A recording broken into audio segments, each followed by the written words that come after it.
আজকের পর্বে শুরুতেই আপনারা দেখতে পাবেন অঙ্কিতকে দেখার জন্য মেয়ে বাড়ি থেকে লোক আসছে, আর তার জন্য সবাই একদম তোড়জোড় করে সব দিকটা একবারে আয়োজন করা করছে। তখন চিত্রা বলে, আচ্ছা তুমি তো বললে যে মেয়ে নাকি খুব ভালো পড়াশোনায়, ও পিএইচডি করছে, ও কি আবার বিয়ের পর চাকরি টাকরি করবে নাকি?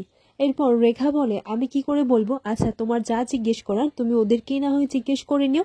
এইদিকে দেখা যায় কথা বলতে বলতে পাত্রীপক্ষের লোকেরাও চলে আসে এবং মিহির গুহ সবাইকে পরিচয় করিয়ে দেয়। স্ত্রীর বাবা বলে, এনাকে কে না চিনবেন, আচ্ছা আপনাদের কোম্পানিতে তো অনেক ঝামেলা হয়েছে, আর আপনাদের বাড়ির ছেলেমেয়েরাই তো সবটা সামলেছেন। এরপর কর্তা দাদু বলেন, হ্যাঁ কথা মাই সবটা সামলেছে। এটা শুনে চিত্রা বলে, বাস এখানেও কথা। তখন চিত্রা পাত্রীকে জিজ্ঞাসা করে, আচ্ছা রূপশ্রী, তুমি কি বিয়ের পর রিসার্চটা নিয়ে থাকবে? তখন রূপশ্রী বলে, হ্যাঁ, কিন্তু পরে আমি ভাবছি। চিত্রা মাঝখানে কথাটা কেটে বলে, সেটা না হয় তুমি তোমারটা বুঝে নিও, এটা তো তোমার বিষয়, তুমি কি করবে কি না করবে। তখন চিত্রা বলে মনে মনে, এই ব্যাপারটাকে রিসার্চ পর্যন্ত চালিয়ে দেওয়াই ভালো, পরে যা হবে দেখা যাবে।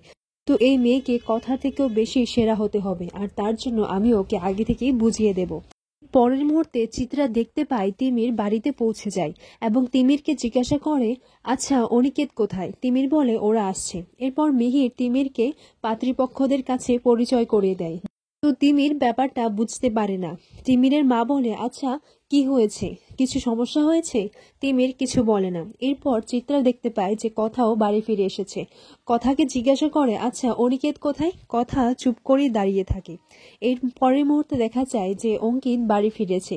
তখন চিত্রা অঙ্কিতকে জিজ্ঞাসা করে, কি রে তুই এতক্ষণে এসেছিস? এই তো আমার ছেলে এসে গেছে, আয় তোর সাথে একটা জরুরি কথা আছে।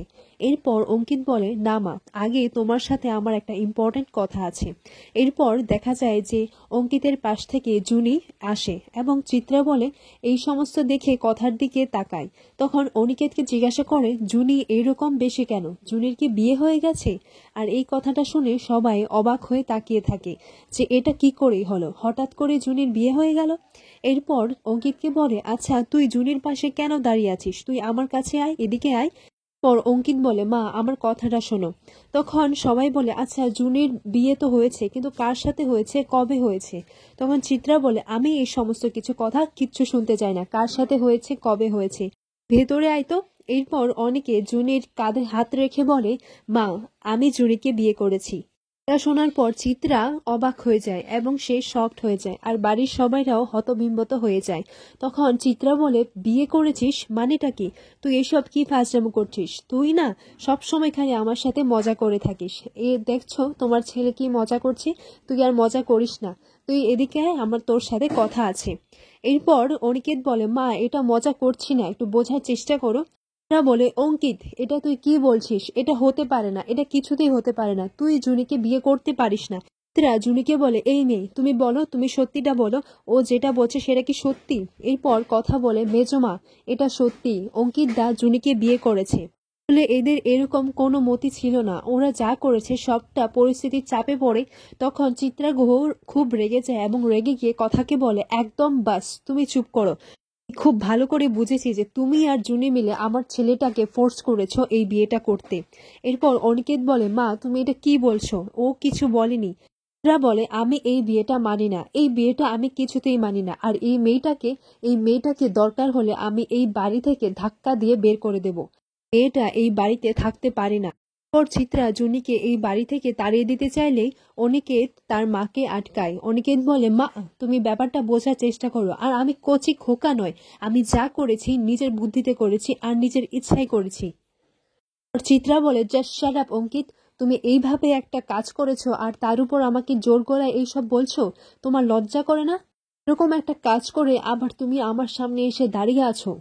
নিজেকে কতটা চেনো অঙ্কিত, আমি তোমাকে জন্ম দিয়েছি, আমি তোমার মা, আর তুমি তোমার মায়ের পারমিশন ছাড়া এরকম একটা কাজ করে ফেললে, আমি তোমাকে এর জন্য কখনো ক্ষমা করব না। এরপর এদিকে পাত্রপক্ষীরা বলে, আচ্ছা আমরা কিন্তু আপনাদের বাড়ির বিষয়ে জড়াতে চাই না, এটা আপনাদের পারিবারিক মামলা। আর এই যে চিত্রা গুহ ম্যাডাম, আপনি তো বললেন যে আপনার ছেলে নাকি আপনার কথাই ওঠবোস করে, আপনি যে মেয়েকেই পছন্দ করবেন তাকেই নাকি বিয়ে করবে। আমাদেরকে ডেকে পাঠানোর আগে আপনার ছেলের সাথে একবার কথা বলে নেওয়া উচিত ছিল। ওর কথা বলে, দেখুন এতে কিন্তু মেজো মায়ের কোনো দোষ নেই, আর না অঙ্কিতদারও কোনো দোষ আছে। যা হয়েছে সবটা পরিস্থিতির চাপে পড়ে হয়েছে। পর চিত্রা কথাকে শাসাতে লাগে। চিত্রা কথাকে বলে, তুমি একটা কথা কান খুলে শুনে রাখো, এই বিয়েটা আমি মানি না। কিন্তু কথা বলে, কিন্তু এই বিয়েটা তো হয়ে গেছে। তারপর কথাকে বলে, বললাম না এই বিয়েটা হয়নি, আর এই বিয়েটা আমি মানি না। আমার ছেলের সাথে যদি কারোর বিয়ে হয়ে থাকে তাহলে আপনাদের মেয়ের সাথেই হবে। অঙ্কিত এসে বলে, মা তুমি এই সমস্ত কথা কি বলছো? পর অঙ্কিত পাত্রীপক্ষকে বলে, স্যার আর ম্যাম, আপনারা কিন্তু আমাদের পরিবারকে এরকম কিছু বলতে পারেন না। জানতাম না যে আপনারা এখানে আসবেন, আর আমরা এটাও জানতাম না যে আমরা এইভাবে বাড়ি ফিরবো। তাই যা হয়েছে একটা মিসআন্ডারস্ট্যান্ডিং হয়েছে। তো আপনারা প্লিজ দয়া করে এইভাবে আমার পরিবারকে বা আবার মা বাবাকে কিছু বলবেন না। পাত্রীপক্ষরা বলে, আমরা তো আর যার তার সাথে বিয়েটা দিতে পারি না। এরপর কথা বলে, দয়া করে আপনারা অঙ্কিত দাকে ভুল ভাববেন না, উনি খুব ভালো মানুষ। রূপশ্রীর মা বলেন, উনি কে আর কেমন মানুষ তা তো আমরা নিজের চোখের সামনেই দেখলাম। এরপর তারা সবাই সেখান থেকে চলে যায়। এরপর মিহির অঙ্কিতের উপরও চড়াও হয়ে যায়।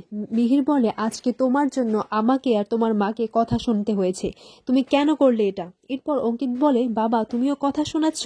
এরপর মিহির তিমিরকে দোষারোপ করতে লাগে। মিহির বলে, তোরা তো ছিলিস, তোরা আটকাতে পারলি না। তবে মিহির ছোটকার উপর রাগারাগি করতে লাগে। তখন চিত্রা এসে বলে, বাদ দাও না, হয়ে গেছে তো, এখন বাদ দাও প্লিজ। ভরসা ছিল তো তোমার এদের উপর, এখন ভরসাটা ভাঙলো তো, আমার কথাটা মিলল তো।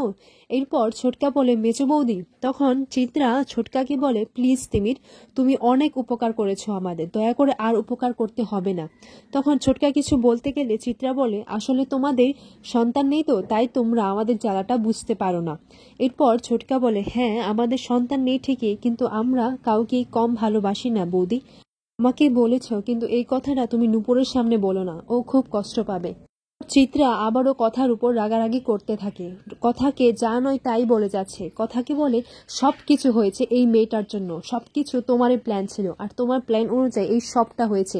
পরিবারের লোককে তুমি এক এক করে এই বাড়িতে ঢোকাচ্ছ। আমার ছেলের বিয়েটা নিয়ে কত স্বপ্ন দেখেছিলাম, আমি আমার ছেলের বিয়েটা তো যার তার মেয়ের সাথে হতে দিতে পারি না, আর এই তো একটা ডিভোর্সি মেয়ে, সেটা তুমি কি করে ভাবলে? চিত্রা জুনিকে বলে, তুমি তো সাংঘাতিক নির্লজ্জ মেয়ে, তুমি এখন এখানেই দাঁড়িয়ে আছো। চিত্রা জুনিকে ধাক্কা মেরে দেয়। কর্তা দাদু এসে বলে, মেজো বৌমা তুমি এসব কি করছো? চিত্রা বলে, আমি বেঁচে থাকতে এই মেয়েটা এই বাড়ির বউ হতে পারে না, আর এই বিয়েটা আমি কিছুতেই মানি না, এটা সবাই শুনে রাখো। আর এই মেয়েটাকে তো ইচ্ছে করছে। তখন চিত্রা কথার উপর যখন হাত তুলতে যায় তখন এভি এসে পড়ে। এভি এসে বলে, তুমি পুরো ব্যাপারটা না জেনে এরকম রিয়াকশন কেন করছো? তখন চিত্রা বলে, তুই তো বুঝবি না আমার মধ্যে কি একটা যন্ত্রণা হচ্ছে। আচ্ছা তোর সাথে যদি এরকম হতো তাহলে তুই কি করতিস?